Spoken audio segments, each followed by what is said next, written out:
BRS నుండి అందరూ jump అయితే అక్కడ మిగిలేది ఎవరు? అసలు హరీష్ రావు కూడా వెళ్ళిపోతారనే టాక్ నడుస్తోంది. బీఆర్ఎస్ ను నడిపించడంలో కేసీఆర్ తో పాటు కేటీఆర్ కూడా ఫెయిల్ అయ్యారా? ఇటీవల కాంగ్రెస్ నేతలు చేస్తున్న హెచ్చరికలన్నీ వాస్తవాలేనా? గులాబీ బాసు భవిష్యత్తు ఎలా ఉండబోతోంది?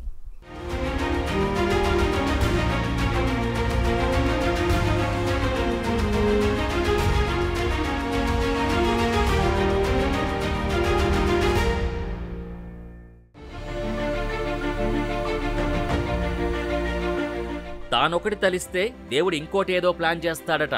అలా ఉంది ఇప్పుడు బీఆర్ఎస్ పరిస్థితి. అధికారంలో ఉన్న కాలంలో ప్రతిపక్ష నేతలందరినీ టార్గెట్ చేశారు కేసీఆర్. ఇప్పుడు అదే పరిస్థితిని ఎదుర్కోవాల్సి వస్తోంది. 2014-2018 తెలంగాణ అసెంబ్లీ ఎన్నికల్లో విజయం సాధించిన బీఆర్ఎస్ పార్టీ ప్రతిపక్ష పార్టీల ఎమ్మెల్యేల్లో సాధ్యమైనంత మందిని తమ వైపు తిప్పుకుంది. 2014 ఎన్నికల్లో విజయం సాధించిన తర్వాత టీడీపీకి చెందిన 12 మందిని, కాంగ్రెస్కు చెందిన 5గురిని, వైసీపీకి చెందిన 3గురిని, బీఎస్పీకి చెందిన 2ని, సిపిఐకి చెందిన 1 ఎమ్మెల్యేను బీఆర్ఎస్లో చేర్చుకున్నారు. 2018 అసెంబ్లీ ఎన్నికల్లోనూ కాంగ్రెస్ తరపున గెలిచిన 19 మంది ఎమ్మెల్యేల్లో 12 మందిని కేసీఆర్ తన పార్టీలో చేర్చుకున్నారు. వీరితో పాటు 2 టీడీపీ ఎమ్మెల్యేల్ని, మరో 2 ఇండిపెండెంట్ ఎమ్మెల్యేల్ని కూడా చేర్చుకున్నారు. అప్పట్లో 19 మంది ఎమ్మెల్యేల్లో 12 మంది బీఆర్ఎస్లో చేరగానే కాంగ్రెస్కు ప్రధాన ప్రతిపక్ష హోదా కూడా పోయింది. సరిగ్గా ఇప్పుడు బీఆర్ఎస్ కూడా అలాంటి పరిస్థితే వచ్చే అవకాశం ఉందని ప్రచారం జరుగుతోంది. ఇప్పటికే బీఆర్ఎస్ ఎమ్మెల్యేలు కడియం శ్రీహరి, దానం నాగేందర్, తెల్లం వెంకట్రావు ఆ పార్టీని వీడి కాంగ్రెస్లో చేరారు. ఇప్పుడు మరో 22 మంది బీఆర్ఎస్ ఎమ్మెల్యేలు కూడా కారు దిగడానికి రెడీగా ఉన్నట్టు వార్తలొస్తున్నాయి. ఇలా బీఆర్ఎస్ నుంచి ఎమ్మెల్యేలు, ఎంపీలు, మాజీ ఎమ్మెల్యేలు, మాజీ ఎంపీలు, ఇతర ప్రజాప్రతినిధులు ఒక్కొక్కరుగా బీఆర్ఎస్ని వేయడం లోక్సభ ఎన్నికలకు ముందు నుంచే కేసీఆర్ని కలవరపెట్టింది. ఇక ఇప్పుడు ఆ పరిస్థితి మరింత దారుణంగా మారింది. అందుకే తన అల్లుడు మాజీ మంత్రి హరీష్ రావును కూడా పార్టీని వదిలి బీజేపీలో చేరే విధంగా కేసీఆర్ ప్లాన్ బిని అమలు చేస్తున్నట్టు తెలుస్తోంది. దీంతో తర్వాత ఎన్నికల సమయానికి బీజేపీ నుంచి బీఆర్ఎస్లోకి కొంతమంది నేతలనైనా తెచ్చుకోవచ్చనే ప్లాన్ వేస్తున్నారట. నిజానికి అధికారం దూరమైతే ఇలాంటి పరిణామాలుంటాయని కేసీఆర్కి తెలియంది కాదు. అయితే దాన్ని కాపాడుకోకపోగా పోయేటోళ్లు పోని, ఉండేటోళ్లు ఉండని అనే విధంగా కేసీఆర్ వ్యవహరిస్తున్నారని, ఈ వైఖరితో పార్టీలో ఉండాలని అనుకునేవాళ్లు కూడా విచారణ సర్దేస్తున్నట్టు టాక్ వినిపిస్తోంది. బీఆర్ఎస్కు చెందిన 25 మంది ఎమ్మెల్యేలు కాంగ్రెస్లో చేరబోతున్నారంటూ ఇటీవల మంత్రి ఉత్తమ్ కుమార్ రెడ్డి చేసిన సంచలన వ్యాఖ్యలు తెలంగాణ రాజకీయాల్ని హీటెక్కించాయి. మంత్రి స్థాయిలో ఇటువంటి వ్యాఖ్యలు చేశారంటే తెర వెనుక ఫిరాయింపుల పర్వంపై చర్చోపచర్చలు జరుగుతున్నట్టేనని రాజకీయ విశ్లేషకులు అంచనా వేస్తున్నారు. ఏ ధీమా లేకుండా ఉత్తమ్ కుమార్ రెడ్డి ఈ వ్యాఖ్యలు చేయరని కూడా అంటున్నారు.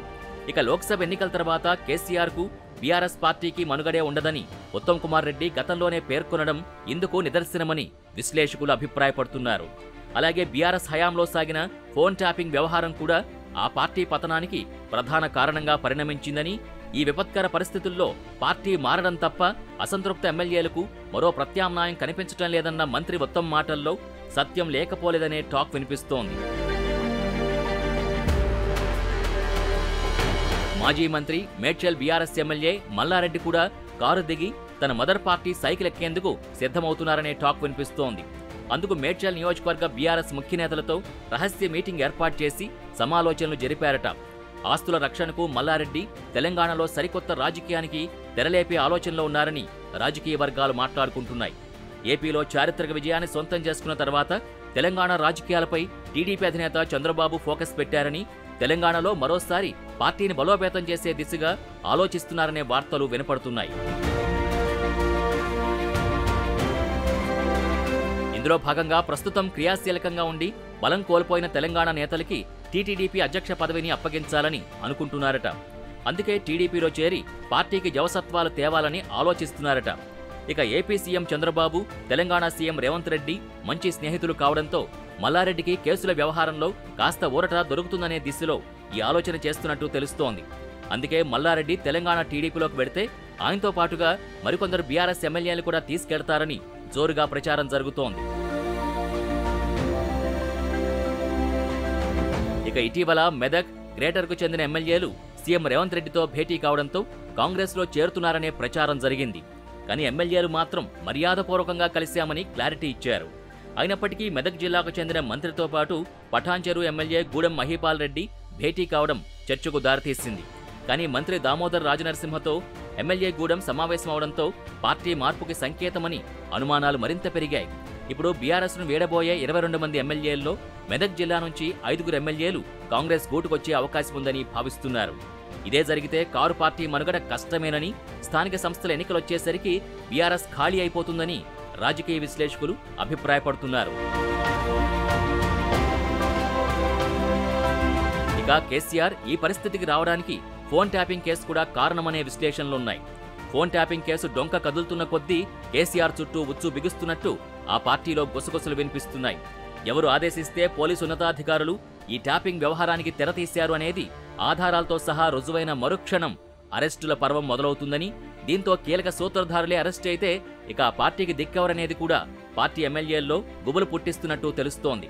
కాబట్టి దీపం ఉండగానే ఇల్లు చక్కబెట్టుకోవడం ఉత్తమమనే ఆలోచనకి ఆ పార్టీ ఎమ్మెల్యేలు వచ్చారని రాజకీయ వర్గాలు చెప్పుకుంటున్నాయి. అదీ కాకుండా ఒంటెద్దు పోకడతో పార్టీ పేరు మార్చేసి జాతీయ రాజకీయాల్లో చక్రం తిప్పేద్దామనుకుని కేసీఆర్ బోల్తా పడ్డారని ఆ పార్టీ ఎమ్మెల్యేలే అంటున్నారు. తెలంగాణ వాదం నుంచి పుట్టిన పార్టీకి ఆ పదాన్ని దూరం చేయడం కూర్చున్న కొమ్మనే నరికేసిన చందంగా తయారైందని ఆ పార్టీలోని అసంతృప్త ఎమ్మెల్యేలు బాహాటంగానే కేసీఆర్ను విమర్శిస్తున్నారనే టాక్ ఉంది. దీనికి తోడు ప్రస్తుతం కేసీఆర్ పార్టీని పట్టించుకునే పరిస్థితిలో లేరన్న అభిప్రాయం అందరిలోనూ ఉంది. కూతురు కవిత అరెస్టును కేసీఆర్ జీర్ణించుకోలేకపోతున్నారనే టాక్ ఉంది. కవితను బయటికి తీసుకురావడానికి పడరాని పాట్లు పడుతున్నట్టు సమాచారం. ఈ సమయంలో తెలంగాణలో బీఆర్ఎస్ని నామరూపాలు లేకుండా చేసేలా 2 జాతీయ పార్టీలు పావులు కదుపుతున్నట్టు ప్రచారం సాగుతోంది. అలాగే అధికారం కోల్పోయిన తర్వాత కొద్ది రోజులకే కేసీఆర్ అనారోగ్యానికి గురికావడంతో పాటు అసెంబ్లీ, లోక్సభ ఎన్నికల్లో ఓటమితో మానసిక క్షోభని అనుభవిస్తున్నారని, ఇక కేసీఆర్ పార్టీని కానీ రాష్ట్రాన్ని కానీ చూసుకునే పరిస్థితుల్లో లేరని ఆ పార్టీ వర్గాలు భావిస్తున్నాయి. అందుకే బీఆర్ఎస్ ఎమ్మెల్యేలు తమ దారి తాము చూసుకుంటున్నారని అభిప్రాయాలు పెరిగాయి.